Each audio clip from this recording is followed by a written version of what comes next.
Maqaa Abbaa, kan Ilmaa, kan Hafuura Qulqulluu, Waaqa tokkoon ni amanna. Ameen. Kabajamoota, jaalatamoota, maatiiwwan Waaqayyoon kan jaalattan, Waaqayyoo isiniin kan jaalatu hordoftoonni chaanalii keenyaa Wangeeltuu biyya keenyatti argamtan, biyya keenya alas teessanii chaanalii keenya daawwachaa jirtan hundumti keessan akkam jirtu, akkam yoo nageessanii, akkamiin turtanii. Guyyaa har'aatiin kan nu ga'e Waaqni keenya galannii fi ulfinni teessoo isaa Ariyaam irratti isaaf haa ta'u. Baga ayyaanota guyyaa har'aa kabajamee yaadatamee ooluutiin geessan baga wajjumaanuu geenye. Eebbi qulqullootaa, araarsummaan haadha keenya qulqulleettii Dubroo Maaramii, dhiifamni gooftaa keenya uumaa keenya Sillaasee lafaa fi bakka jirtanitti hunduma keessan duukaa haa ta'u.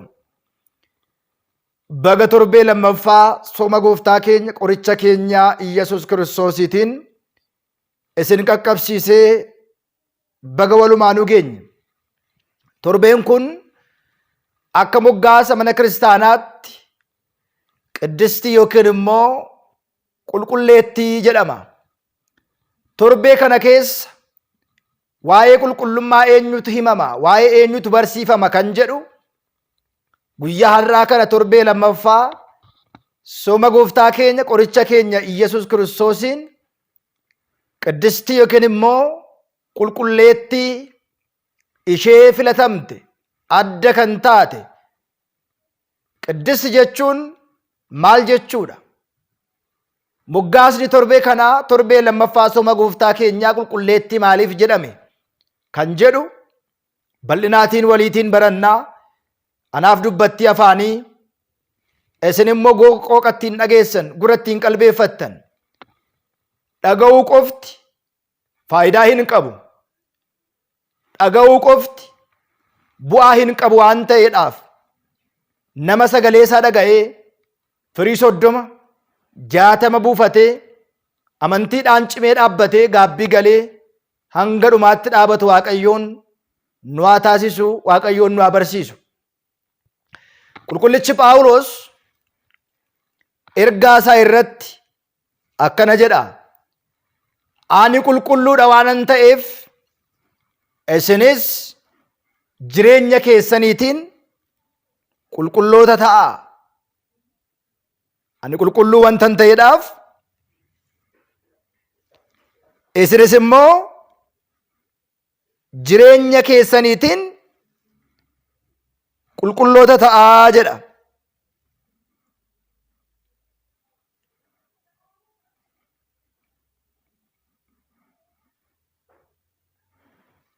Kana jechuun maal jechuudha? Qulqullichi Phaawulos yaada kana maaliif dubbate, yoomis dubbate? Yaada kana irratti ani qulqulluudha gaafa jedhu maal jechuu isaati kan jedhu waliitiin ni barannaa, waliitiin ni ilaallaa jechaadha. Hordoftoonni chaanaalii keenyaa haaraa taatan chaanaalii keenya sabiskiraayibii gochuu hin dagatiinaa. Warreen immoo miseensa taatanii jirtan, nu hordofaa jirtan, sheerii fi laayikii hin dagatinaa jechuudhaan kallattumaan gara barnoota keenya guyyaa har'aatti dabarra jechuudha. Egaa akkuma beekamu qulqullichi Phaawulos ergaa isaa irratti ani qulqulluu wantan ta'eef isinis immoo jireenya keessaniitiin qulqulloota ta'aa jechuudhaan qulqullichi Phexros ergaa inni dubbatedha. Waa'ee qulqullummaa kana akkamitti qulqulloofna, maalirraa qulqulloofna gaafa jennu caqasaa gurguddaa sadan tokko kaasineetu waliitiin baranna barnoota keenya guyyaa har'aa torbee lammaffaa sooma gooftaa keenya qoricha keenya Iyyasuus Kiristoos. Seera Lewwotaa boqonnaa 11:44 gubbaa irratti akkas jedha: ani Waaqni keessan waanan ta'eedhaaf qaama keessan eebbisaa. Qulqullootas ta'a. Anis immoo qulqulluudha waanan ta'eedhaaf biyya lafaa irratti kan lafarra lo'u kan socho'u hundumaa tiitiin qaama keessan hin xureessinaa. Biyya lafaarra lafaa garaan kan lo'u kan lafarra lohee deemu nyaatota xuraawaa ta'aniitiin qaamota keessan hin xureessinaa. Ani Waaqni keessanis qulqulluudha waanan ta'eedhaaf isin immoo qulqulloota ta'aa jechuudhaan qulqullichi Museen macaafa isaa seera Lewwotaa boqonnaa 11:44 irratti dubbata. Kana qofaa miti, ammas seera Lewwotaa boqonnaa 11:45 gubbaa irratti anis Waaqa keessan akkan ta'uudhaaf biyya Gibxiitii kanan isin baase Waaqa keessanidha. Akkuma kana anis qulqulluudha, isin immoo qulqulloota ta'aa. Cubbamoota hin ta'inaa.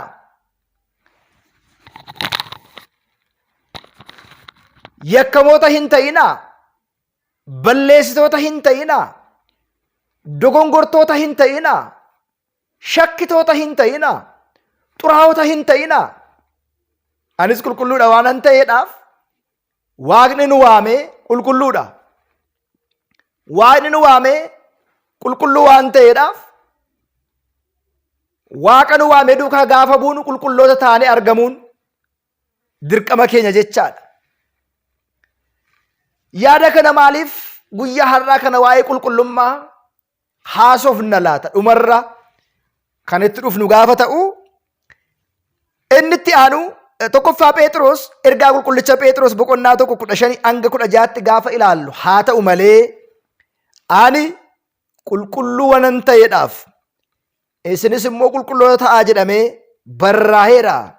Isiniin kan si waame qulqulluu akka ta'e isin immoo jireenya keessaniitiin qulqulloota ta'aa. Isiniin kan waame, isiniitiin kan filate, isiniitiin kan kabaje qulqulluu waan ta'eedhaaf isin immoo jireenya keessaniitiin qulqulloota ta'aa. Cubbuurraa fagaadhaa. Ejjarraa fagaadhaa. Sagaagalarraa fagaadhaa. Hamiirraa fagaadhaa. Hinaaffaarraa fagaadhaa. Haaloorraatii fagaadhaa. Waaqa tolfamaarraatii fagaadhaa. Mana xonqaayichaarraatii fagaadhaa. Mana abbaa keessanitti deddeebi'aa. Inni qulqulluudha waan ta'eedhaaf akka inni qulqulluu ta'e isinis qulqulloota ta'aa. Akka inni adda ta'e isinis adda ta'aa jechuudhaan qulqullichi Phexros isiniin kan waame, isiniin kan file, isiniin kan kabaje qulqulluudha waan ta'eedhaaf isin immoo qulqulloota ta'aa jechuudhaan kaa'ee jira. Ilaalaa kan jirru waa'ee qulqullummaa Waaqayyooti. Waaqayyoon amala isaatiin qulqulluudha. Xuraa'onni, yakki, cubbuun, yaanni foonii hundumtillee isa biratti kan hin argamne amala isaatiin qulqulluu kan ta'e, waan qulqulluu kan jaalatu, aarsaa qulqulluu kan jaalatu, qulqullummaan isaa ammoo duuka bu'ootaatiin, raajotaatiin, ergamoota isaa samiitiin, luboota 24tiin, lammiiwwan 99 ergamoota isaatiin kan ragaa baheedha. Raajii qulqullicha Isaayyaas boqonnaa 6 irratti qulqulluu, qulqulluu, qulqulluu jechuudhaan alfaa fi omeegaa, jalqabas xumuras kan ta'e jechuudhaan luboonni isaa 24 samiirra jiran, lammiiwwan 99 ergamoonni isaa isa galateeffatu. Maarree maatiiwwan Waaqayyoo Torbeen sooma gooftaa keenya qoricha keenya Iyyasuus Kiristoos tokko lama sadii jennee har'a torbee lammaffaarra geenyeerraa yeroo darbe zawaranee jennee akkuma ilaalle yookiin immoo bu'uu Waaqayyoo samiirraa bu'uu ilma Waaqayyoo jennee akkuma ilaalle isa irraa Waaqayyoon ilmaan namaatiif beenyaa guddaa baasee badii isaaniitiif dhiifama gochuudhaaf samii irraatii dhufee foon ilma namaa uffatee ba'aa ilma namaa baatee harka namaatti dhalatee foon namaa uffatee reebamee beela'ee ilma namaa bilisa baaseera. Torbee lammaffaa sooma gooftaa keenya qoricha keenya Iyyasuus Kiristoos kana keessatti immoo waa'ee qulqullummaa Waaqayyoo fi warreen Waaqayyoo duukaa bu'an warreen Waaqayyoo isaan file immoo qulqulloota waan ta'aniidhaaf warra nuti isaan hordofnu isaan qulqulloota waan ta'aniidhaaf jireenya keenyaan immoo nuti qulqulloota ta'uu akka qabnu barumsa kana irratti bal'inaatiin ni ilaalla. Torbeen sooma gooftaa keenya qoricha keenya Iyyasuus Kiristoos torbeen lammaffaa qiddisti yookiin immoo qulqulleettii jedhama. Maal jechuudha? Qiddisti jechuun adda kan baate, kan filamte, kan kabajamte, xuraa'inni kan irratti hin argamne jechuudha yookiin immoo eebbifamtu qulqulleettii jennaan torbee kana. Maaliidhaaf yaada kana kan kaasne? Ergaa Phexros boqonnaa tokkoffaa lakkoofsa 15 kaasnee gaafa ilaallu haa ta'u malee ani qulqulluu akkan ta'e isinis qulqulloota ta'aa. Isiniin kan waame qulqulluu waan ta'eedhaaf isin immoo jireenya keessaniitiin qulqulloota ta'aa jedha. Jireenya keessaniitiin gaafa jennu hojii hafuuraatiin yookiin immoo kiristaanummaadhaan, soomiidhaan, sagadaatiin, kadhannaatiin, hojii gaariitiin, hojii eebbaatiin qulqulloota ta'aa gaafa jedhu kiristaanummaadhaan deddeebi'aa. Jireenyi keessan jireenya Waaqayyoo qabu. Jireenyi keessan kiristaanummaan keessan kiristaanummaa sodaa Waaqayyoo qabu. Kiristaanummaan keessan sodaa Waaqayyootiin kan guutame, sodaa Waaqayyootiin kan haguugame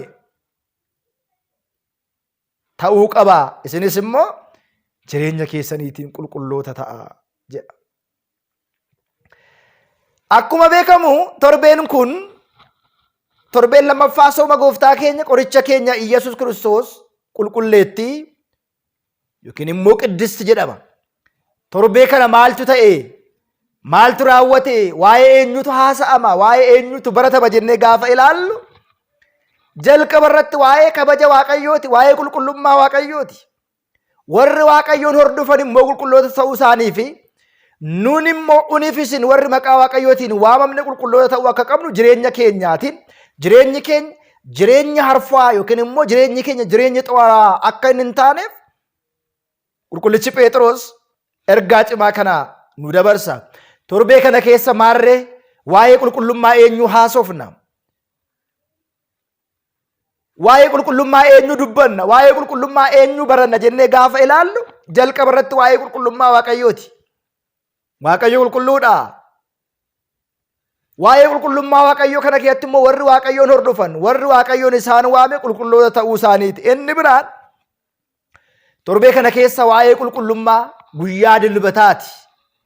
Waa'ee eebbifamtuu guyyaa sanbataati. Torbee kana keessa waa'een qulqullummaa sanbataa ni dubbatama. Gaafa akkana jennu keessumaa gooftaan keenya Iyyasuus Kiristoos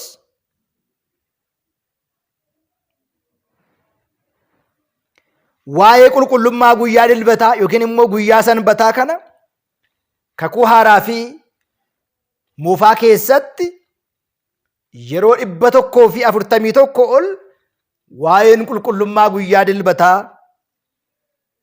dubbatameera.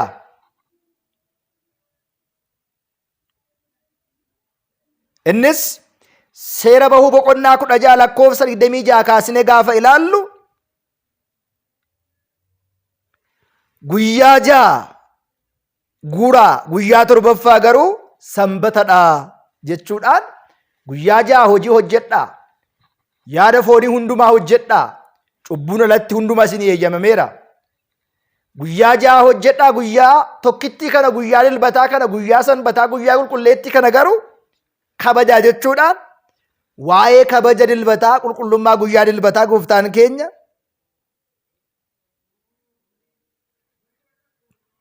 dubbatee jira. Inni biraan seera bahuu boqonnaa 16:23 gubbaa irratti innis Waaqayyoon kan dubbate isa kanadha. Waaqayyoon kan dubbate isa kanadha. Waa'ee boqonnaati. Waaqayyoodhaaf guyyaa eebbifamaa dilbatadha.